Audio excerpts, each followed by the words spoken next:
Welcome back to The Explainer. Today we're diving into something wild. A theory that says the entire Marvel multiverse, all that chaos, every single variant, every war, it wasn't some cosmic accident. It was created. And it all started with one man's choice. So let's just jump right in with a pretty mind-bending question. What if the multiverse isn't infinite? What if it actually had a beginning? I know, right? It goes against everything we've been told. This theory says that all the chaos we see isn't how things are supposed to be. It's more like a symptom, a wound in time that's just been getting bigger. And that brings us to the core idea here, something called the singular origin model. Basically, the multiverse wasn't born from some grand cosmic event like a Big Bang. Nope, it just sort of emerged from a single, repeating crack in time. It's a consequence, not a natural state of being. All right, section 1. One universe, not infinite. So to really get this, we've got to rewind way back, before all the madness, before all the branching timelines, back to when there was just one single reality.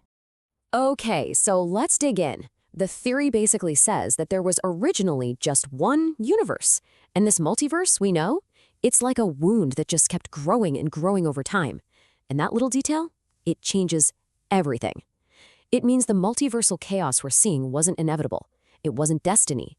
It was the result of a hero's choice. A choice made for all the right reasons, but with consequences no one could have ever imagined. So if the multiverse was created, then the big question is, who did it? Who's responsible?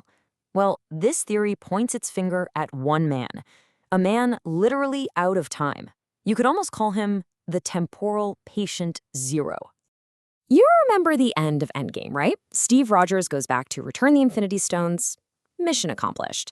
But then he makes a choice. A really personal, heartfelt choice to stay in the past and finally get that dance with Peggy. And according to this theory, that one single moment of love and peace, that's the rupture. That's the crack in time that started it all. Okay, so check this out. That choice didn't just create one little branch timeline.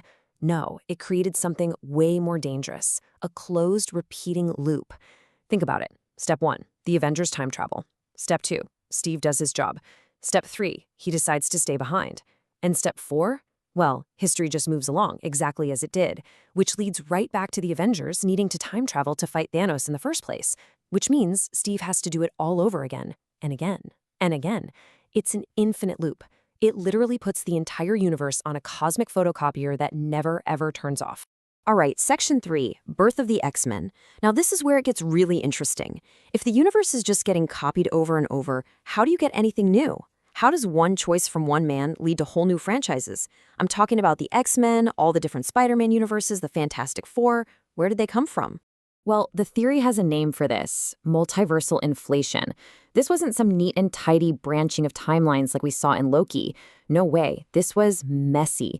It was like that cosmic photocopier we talked about, just running completely out of control, spewing out endless copies and bloating reality until it was stretched to its absolute breaking point. And here's the genius part. It works just like evolution. You know how in biology, tiny little genetic mutations can build up over millions of years to create a whole new species? Well, the same thing happened here. With every single loop over countless eons, tiny little variations started to creep in. A quantum fluctuation here, a slightly different choice there. They were insignificant at first, but they started to accumulate. And this is the big payoff. Those tiny changes, they added up until the created universes that were so different, they weren't even playing by the same rules anymore. The laws of physics, the flow of history, everything was different. These became what the theory calls parent timelines, brand new root realities that can now spawn their own branches. And that is how you get the X-Men. That's where the different Spider-Man universes come from. The Fantastic Four. They aren't just parallel worlds that always existed. No, they're more like distant, evolved descendants of that original universe. So different, they might as well be brand new creations. Okay, so we've got an infinite, unstable multiverse. What's the one thing that kind of an environment is guaranteed to produce? Yup, infinite versions of a certain time-traveling purple and green-clad conqueror. The whole system was basically a perfect breeding ground for him. So with this bloated, chaotic reality in place, Kang variants popping up everywhere wasn't just a possibility, it was an absolute inevitability. And to be clear, Steve Rogers didn't create Kang, But the broken, unstable ecosystem that his loop created, that's what made the Kang dynasty possible. And you know what happens when a bunch of Kangs discover each other? War. And this is a story we know pretty well, right? Out of that all-out multiversal war, one Kang comes out on top. He who remains. And to stop it from ever happening again, he creates the Time Variance Authority, the TVA, to prune any timeline that deviates from his precious, sacred timeline.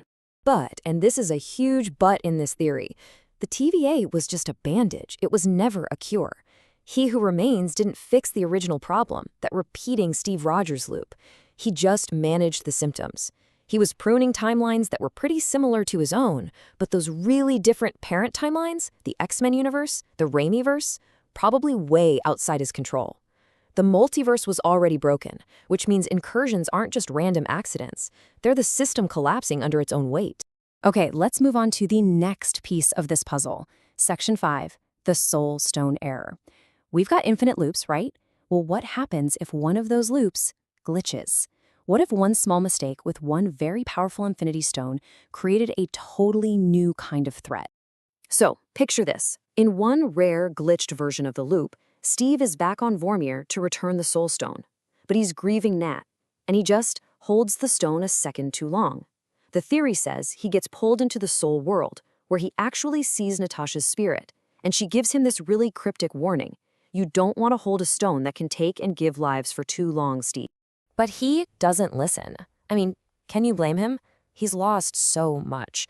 So he tries to do the one thing no one should ever do. He tries to use the Soul Stone to bring back Tony Stark. And this good-hearted, desperate act has a catastrophic result. Tony's soul doesn't come back. It's torn apart and scattered across all of space-time. This action creates something totally new, what the theory calls a foreign soul. It's a consciousness that is literally unanchored from reality. It doesn't belong to any timeline, so the multiverse itself rejects it. And where does this lost, tragic, fragmented soul end up? It gets reincarnated as Victor Von Doom. So in this version of events, Dr. Doom isn't just some power-hungry villain. He's a tragic consequence, a byproduct of heroes playing with forces they just didn't understand. Okay, Section 6, a multiverse set to reset.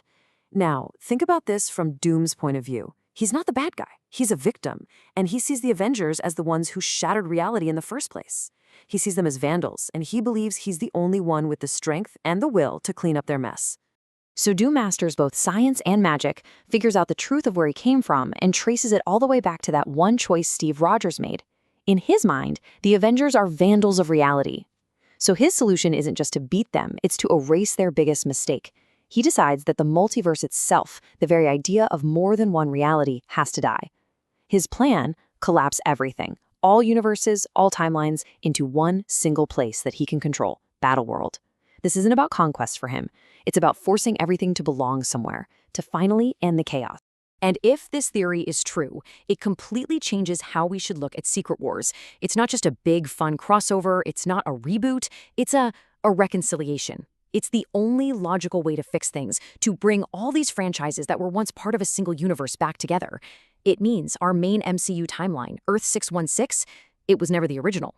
It's just the closest surviving echo of a reality that's been lost to time. Which leaves us with one last, kind of crazy thought to chew on. The man who started all of this, the hero whose only wish was to go home and have a normal life, he's now at the very center of all this cosmic suffering. So the real question is Steve Rogers the ultimate cause of it all? Or is he, somehow, the only one who can actually fix it?